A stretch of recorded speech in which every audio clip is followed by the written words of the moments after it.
Que Georges aimait par-dessus tout, c'était un coin tranquille pour déguster son sandwich au miel et au pain frais. Mais avec cette abeille, ce n'était même pas la peine d'y penser.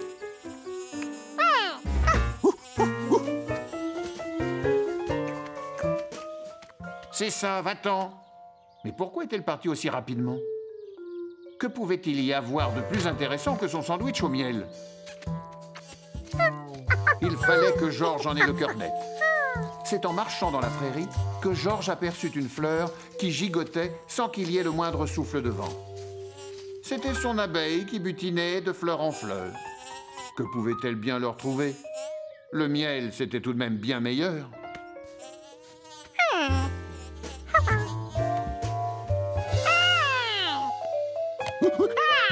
Qui avait pu faire un tel saccage?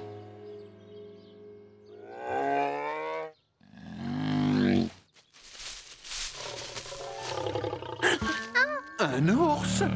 Un ours en chair et en os? Georges n'en avait jamais vu. Sinon en peluche, quand il était tout petit.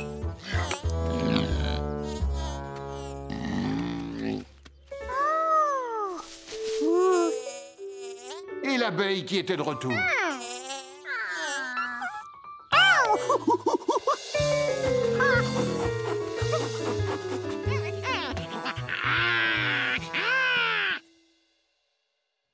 Non, Georges, c'est une abeille qui t'a piqué, ce n'est pas un ours qui t'a mordu. D'ailleurs, on n'a pas vu un ours dans le coin depuis au moins 20 ans.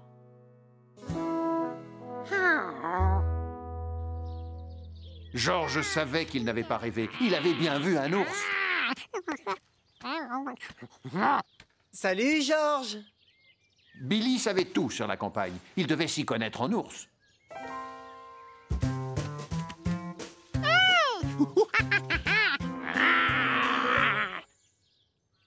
Oui, très bonne imitation, Georges. Hé, tu sais qu'on n'a pas vu un ours par ici depuis 30 ans?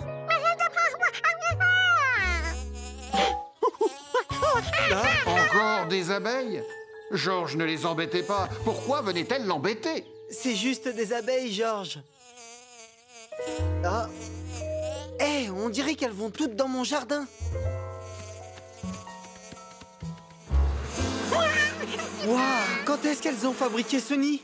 J'ai intérêt à vite l'enlever d'ici, sinon elles risquent de piquer mes lapins.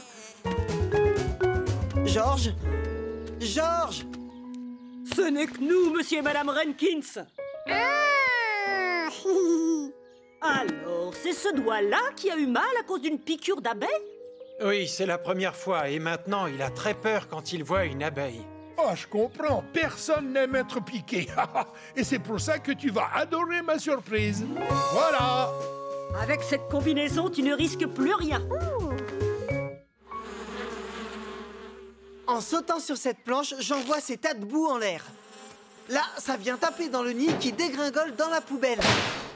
Et je l'emporte à Monsieur Renkins. Oui, je sais. Normalement, c'est pas comme ça qu'on enlève un nid. Mais je dois faire vite si je veux pas que mes lapins se fassent piquer. Georges flairait la catastrophe. Les abeilles allaient se mettre en colère, c'est sûr.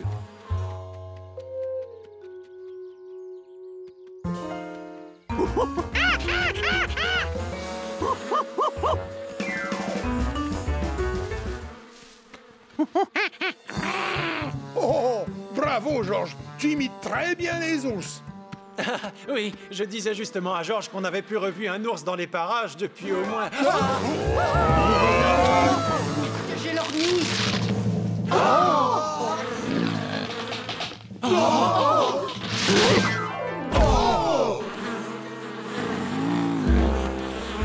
Je vous conseille de rester à l'abri le temps que les abeilles se dispersent. Il n'y a rien à grignoter ici.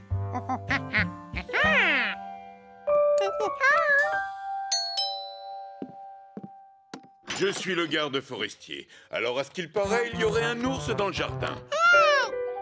Oh, un ours! C'est incroyable! On n'en avait pas revu par ici depuis au moins une 40aine d'années. Dire qu'on est tous des spécialistes de la nature et que c'est un bébé ours qui a résolu notre problème. Tu avais raison depuis le début à propos de l'ours. Secrètement, Georges espérait revoir l'ours un jour. Il serait même prêt à partager avec lui son sandwich au miel.